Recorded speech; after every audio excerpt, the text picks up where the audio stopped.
And Saddam Hussein must understand that if he does not disarm for the sake of peace, we, along with others, will go disarm Saddam Hussein. Isn't it the case that you have always intended war on Iraq and that international diplomacy is a charade? After September the 11th, the doctrine of containment just doesn't hold any water as far as I'm concerned. Unless we deal with both of these threats, they will come together in a deadly form. I realize the world has changed. My most important obligation is to protect the American people from further harm, and I will do that. Ladies and gentlemen, the President of the United States and the Prime Minister of the United Kingdom. It's my honor to welcome Tony Blair back to the White House. We just had a wide-ranging discussion on a lot of issues. I appreciate my friend's commitment to peace and security. I appreciate his vision. I appreciate his willingness to lead. Most importantly, I appreciate his understanding that after September the 11th, 2001, the world changed, that we face a common enemy, terrorists willing to kill innocent lives, that we now recognize that threats which gather in remote regions of the world must be dealt with before others lose their lives. Tony Blair is a friend. He's a friend of the American people. He's a friend of mine. I trust his judgment, and I appreciate his wisdom. Welcome. Well, first of all, can I say how delighted I am to be back in the White House and to see President Bush, and as he's just described to you, we had an excellent discussion covering all the key issues of the day, and I would like to praise his leadership in the world since September the 11th particularly, on what I think are the two key issues that face our world today, which are issues of international terrorism and weapons of mass destruction. And I think both of those issues come together because they threaten the peace and the order and the stability of the world. And what is essential is that in every respect, in every way that we can, we mobilize international support and the international community in order to make sure that these twin threats that the world faces are dealt with. And I've no doubt at all that we can deal with them. But we should realize those two threats, terrorism, weapons of mass destruction, are not different. They're linked.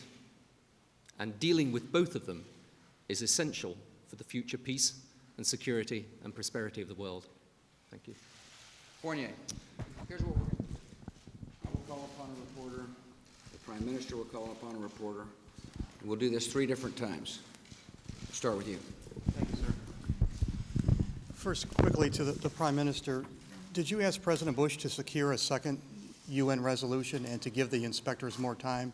And President Bush, the UN says, the UN inspectors say Saddam's not complying, you say Saddam's not complying. Why wait a matter of weeks? Why hold up on the decision? First of all, you violated the 2-question rule, as usual. He's had a bad habit of this. I'll start. Saddam Hussein is not disarming. He is a danger to the world. He must disarm. And that's why I have constantly said, and the Prime Minister have constantly said, this issue will come to a head in a matter of weeks, not months. The whole point about the present situation is that when President Bush made his speech to the United Nations, when we went down the United Nations route, we passed Resolution 1441. And I think it really repays reading that, because we said very clearly that Saddam had what we said was a final opportunity to disarm, and that he had to cooperate fully in every respect with the UN weapons inspectors. As Dr. Blick said in his report to the Security Council earlier this week, he's not doing that. And therefore, what is important is that the international community comes together again and makes it absolutely clear that this is unacceptable, and The reason why I believe that it will do that is precisely because in the original resolution 1441, we made it clear that failure to disarm would lead to serious consequences. So this is a test for the international community. It's not just a test for the United States or for Britain. It's a test for the international community too.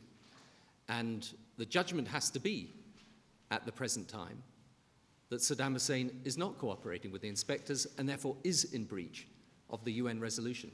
And that's why time is running out. Andy. Andrew Marr from the BBC. A question for the President, if I may. What is the status, in your view, of any second resolution?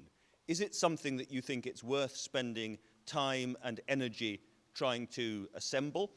And if so, why? First, let me reiterate what I just said. This is a matter of weeks, not months. Any attempt to drag the process on for months will be resisted by the United States. And as I understand the Prime Minister, I'm loath to put words in his mouth, but he's also said weeks, not months. Secondly, I want to remind you, I was the guy that went to the United Nations in the first place. I said, why don't we come together as a world to resolve this issue once and for all? Why don't the United Nations stand up as a body and show the world that it's got the capacity to keep the peace? So, first of all, to answer the first one part of your question is this needs to be resolved quickly. Should the United Nations decide to pass a second resolution, it'd be welcomed if it is yet another signal that we're intent upon disarming Saddam Hussein. But 1441 gives us the authority to move without any second resolution. And Saddam Hussein must understand that if he does not disarm for the sake of peace, we, along with others, will go disarm Saddam Hussein. Steve. Mr. President, is Secretary Powell going to provide the undeniable proof of Iraq's guilt that so many critics are calling for? Well, all due modesty, I thought I did a pretty good job myself of making it clear that he's not disarming and why he should disarm. Secretary Powell will make a strong case about the danger of an armed Saddam Hussein.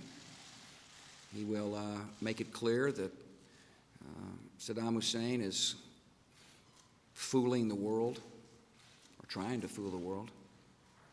He will make it clear that Saddam is a menace to peace in his own neighborhood. And he will also talk about al-Qaeda links that really do portend a danger for America and for Great Britain, anybody else who loves freedom. As the Prime Minister says, the war on terror is not confined to just a shadowy terrorist network. The war on terror includes people who are willing to train and to equip organizations such as al-Qaeda. You see, the strategic view of America changed after September the 11th. We must deal with threats before they hurt the American people again. And as I've said repeatedly, Saddam Hussein would like nothing more than to use a terrorist network to attack and to kill and leave no fingerprints behind. Colin Powell will continue making that case to the American people in the world at the United Nations. Adam. Bolton, Sky News. One question for you both. Do you believe that there is a link between Saddam Hussein, a direct link, and the men who attacked on September the 11th? Make that claim. I think that answers your question. The one thing I would say, however, is I've absolutely no doubt at all that unless we deal with both of these threats, they will come together in a deadly form. Because, you know, what do we know after September the 11th? We know that these terrorist networks would use any means they can to cause maximum death and destruction. And we know also that they will do whatever they can to acquire the most deadly weaponry they can. And that's why it's important to deal with these issues together. Jim. Prime Minister, if I could, sir, the arms inspectors made their report on Monday this week. You've both made clear that it's a question of weeks, not months, and here we are at the end of the week, and the Iraqis are suddenly inviting the arms inspectors back to Baghdad for further consultations. Could I ask both of you what you make of that? Let's see if I can be polite. Saddam Hussein has had 12 years to learn how to deceive, and I would view this as more deception on his part. He expects to be able to convince 108 inspectors that he's open-minded. The only way that he can show that he's truly a peaceful man is to not negotiate with inspectors, is to not to string the inspectors along, but to disarm in front of inspectors. We know what a disarmed regime looks like. We know what it means to disarm. There's no negotiations. The idea of calling inspectors in to negotiate is a charade. If he is going to disarm, he must start disarming. That's the only thing he needs to talk to the inspectors about is, here, I'm disarming. That's absolutely right. If you look back at the history of this, for 12 years he's played these games. And that's why it's so important to realize what the UN inspectors were put back in to do. The UN inspectors, and this is the crucial point, because it's on this basis that the whole issue of the UN authority rests. The UN inspectors did not go back into Iraq to play a game of hide and seek with Saddam. They didn't go back in as a detective agency. They went back in under an authority that said that they had to cooperate fully in every respect, the interview of witnesses, not just access to sites, honest, transparent declarations of the material they had. They're not doing that. Now, why are they calling back the inspectors? I think it's fairly obvious. It's because as the pressure grows, they want to play the same games as they've been playing all the way through. That's why it's important we hold to the path that we've set out. They have to disarm, they have to cooperate with the inspectors. They're not doing it. If they don't do it through the UN route, then they will have to be disarmed by force. Nick. Nick Robinson, ITV News. Mr. President, an account of the White House after 9/11 says that you ordered invasion plans for Iraq 6 days after September the 11th, Bob Woodward's account. Isn't it the case that you have always intended war on Iraq and that international diplomacy is a charade in this case? Prior to September the 11th, we were discussing smart sanctions. We were trying to fashion a sanction regime that would make it more likely to be able to contain somebody like Saddam Hussein. After September the 11th, the doctrine of containment just doesn't hold any water as far as I'm concerned. I told you the strategic vision of our country shifted dramatically. And it shifted dramatically because we now recognize that oceans no longer protect us, that we're vulnerable to attack. And the worst form of attack could come from somebody acquiring weapons of mass destruction and using them on the American people. Or the worst kind of attack could come when somebody uses weapons of mass destruction on our friends in Great Britain.